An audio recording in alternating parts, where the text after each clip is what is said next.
Welcome back, everyone. Let's get our project started now. Double click on your PyCharm icon. Once your PyCharm is up, you should have a new project button. If not, go to your main menu and do a new project. Then we're just going to give our project a name. I'm just going to call mine Data Grab. And I'll give you a word of advice. Don't name your project Info _ Stealer, because AV loves to flag on that name in combination with some other things about this code. I've been there and done that. So something else besides Info _ Stealer. So Data Grab for me. The default location is good. Make sure you have your interpreter showing up here under Python version. If not, you're going to have to go out and find it. Hopefully it's there. That means you installed Python first and then PyCharm. If you install PyCharm before you install Python, you might be missing it. But it looks like we're good here with my settings. I'm going to say create. It does some index updating and so forth. And Microsoft Defender goes off. What this is, it's complaining JetBrains PyCharm Community Edition doesn't play well with Microsoft Defender's real-time protection. So they want us to automatically exclude this folder, which I'll do. It's a little bit of a risk, you don't like excluding folders, but just to make it play nice, just go ahead and exclude it. Or you can ignore it. You'll probably be fine if you ignore it as well. And I'm just going to clear that. Go ahead and maximize that. Minimize that side. So over here, we can go ahead and create our project file or module. Just right click, new, Python file. I'm going to give it the same name, data _ grab, then do a .py, then hit enter. So now we can minimize that. Now I want to show you some settings in your PyCharm before we really get rolling with code. So click your main menu up here, the lines, then go to settings. Then the first one I want to show you is under editor, expand editor, then land on general. Just put your mouse right on general. By default, this is unchecked. Change font size with control mouse wheel. You want to check that. What that allows you to do is spin that middle mouse wheel up and down so you can zoom in and out on your code. It's really handy if you have trouble seeing the monitor like I do. You can zoom that up, larger text. Stay in this area, stay on general, but then come down and go to smart keys. Actually, there we go. Expand general. So the arrow should be pointing down, then come down and expand smart keys. Then come down and click on Python, highlight Python. You want to make sure smart indent pasted lines is unchecked, turned off. Sounds like a good thing that you would want checked, but it doesn't work. And it's going to cause you a lot of frustration when you copy code in from another source. You'll lose your indentation. But with this turned off, it keeps your indentation. So it's almost like it works backwards of how it should. So uncheck that. Then lastly, for your appearance, come all the way back to the top, click Appearance and Behavior, then click on Appearance. You can change your theme. Usually I run dark, but teaching the class, I sort of like this high contrast. It shows up really nice and bright. And that's it. Just make sure you hit Apply and OK to save all of those. So let's go ahead. See, I'm holding the Control key down and spinning my wheel up to make this font size 24. This line here is just for a PEP 8, 120 character horizontal window. Code should always be within 120 characters. If you cross the line over here, it'll give a warning. So I'm going to go ahead and paste some code in to get us started. And all this is a docstring. It's sort of like a comment, but not quite. A docstring is used in Python to document Python modules at the top of a module. And our code here we're developing is considered a module. But they can also be used for classes, functions, methods. A method is just a function defined inside a class. So it's just a way to describe what we are doing. So as you can see, I went ahead and described what this code's going to be. And a docstring always starts with 3 double quotes. Starts with 3 double quotes, ends with 3 double quotes. You can also use single quotes, but it'll be a PEP 8 violation. They prefer you use double quotes for the style guide. So yeah, our explanation here, a tool that we can run on computers in order to obtain keystrokes, screenshots, and clipboard data. If a command line argument is provided, and I'm going to show you that here in just a minute, exceptions are handled with print statements, and there's a means to exit the program. So what that means, if we're going to run the code ourselves, we want to have a command line argument capability. However, if we're going to run the program like a social engineering attack and trick the user into running the code, we don't want any command line arguments. We just want the code to run in the background. So I'm explaining all of that right here. Let's go ahead and put some more code in out of my notes here, and then I'll explain it. Okay. So right off the bat, I'm setting data underbar store. This is just a variable to where we'll save the output. And by default, I just chose ctemp for the class here because I have a ctemp on my computer. And this little r, you might be wondering what that is. That's known as a raw.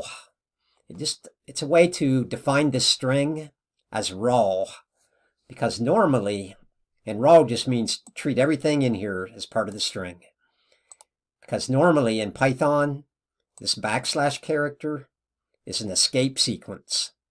So we would be escaping this T. But we don't want to escape the T. We actually want to print the T, and we want to print the escape character, because it's part of the folder path here. So we have to put the little r out. If we didn't use the little r, another way of doing it would be to escape the escape. You could do like double slashes like that. Then we wouldn't need the r. But I like the r there. That way I can leave the string alone inside the quotes. We're just setting that, prepping it to get ready. Then the next line of code here, by default, we are assuming that the tool will be run by the targeted user. So it's going to be like a social engineering attack. We want them to run our code. And I have a variable that I'm setting to track that. In underbar r underbar hands, if that would be set to true, like it is down here, that means we are running the code. But if it's set to false, that means we are not running the code. The targeted user will be running the code. So I'm initializing this variable to false. That's our starting point. Moving on down, this is where we check for the command line argument. And argv stands for argument vector. Argument vector, it's a list in Python. So we're just checking if this list has 2 items in it, or 2 elements, sometimes it's known as. And we're using that, or doing that check, by using the len function, which is the length function. That's known as a polymorphic function because it behaves differently depending on which type of data, which data type you're providing to the function as an argument. So right now we're providing a list data type. argv will be a list.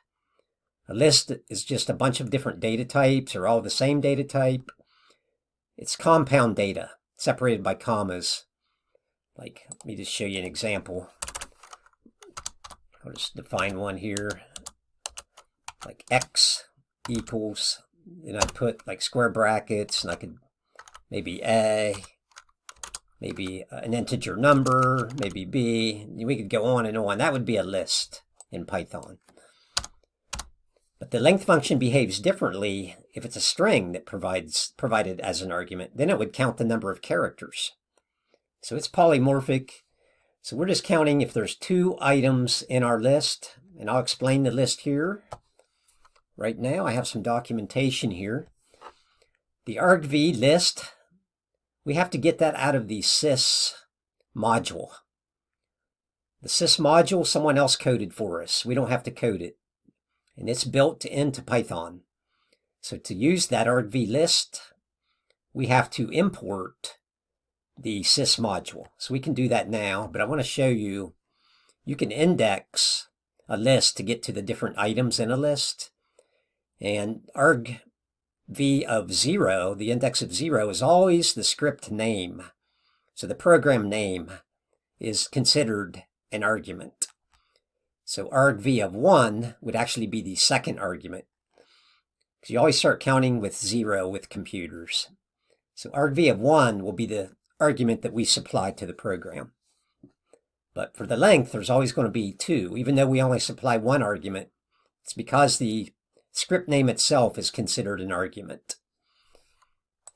So let's come back in here and right, or just hover over that red line. Whenever you see red lines, that's an error.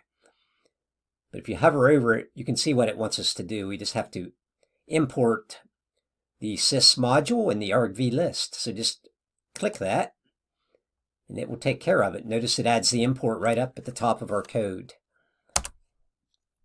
So we're good there on the import. The code is good. Let's go ahead and put a few print statements in here to see how this code will run. So I'm not supplying any arguments right now. That yellow squiggly line, by the way, is another PEP 8 violation. See, PEP 8, that's a style guide in Python. And it's telling us we have a W292 warning, which means there's no new line at the end of the file. Whenever there's a warning, your code will run fine, but I like to keep them corrected anyway, so I'll just put the new line. Then the warning should go away. We should see a green check up here, unless there's another problem in the code somewhere, which there may be, and I'm not spotting it at the moment. Ah, green check. Okay. So let's go ahead and run this code and see what we get printed. To run it, you just click the little play button. So we got printed false and C:temp, which would be what we expect because we initialized in our hands as false, and we set data store to C:temp. And the length of argv should have only been 1 because we didn't supply any command line argument. How do you supply a command line argument? In PyCharm, you can just come up to the top and hit the vertical dots, the more actions, then say run with parameters. It'll pull up this window. Instead of calling it command line arguments, they call it script parameters. So we can just put something else in here. We'll pretend we're going to a share. Actually, let's do the UNC path. Like server 1, folder 1, folder 2, like a subfolder. So we'll pretend that's going to be supplied as our command line argument. Then just go ahead and say apply. Then we can just run the tool again. Notice we got something different this time. We got true. In our hands is true. And by the way, control key held down, spinning that mouse wheel up. Make that bigger for you. Then the second argument printed here, the data store, is our UNC path that we just supplied. So it's working great right now. Now if we would supply like another command line argument,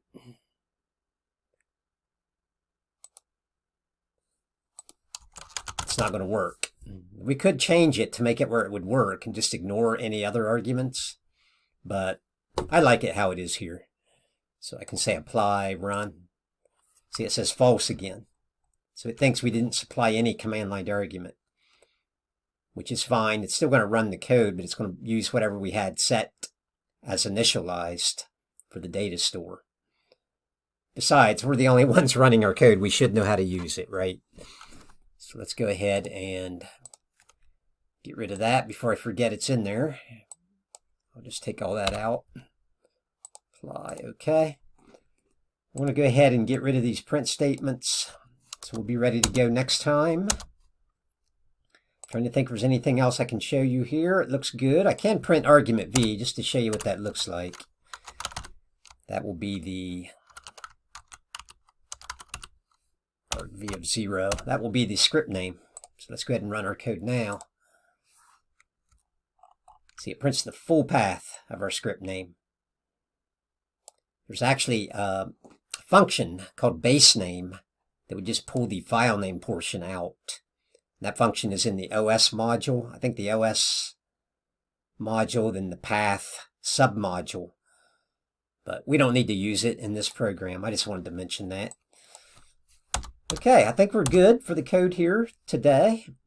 The next lesson, we will do the keylogger. We'll get rolling with the keylogger. I'll see you then.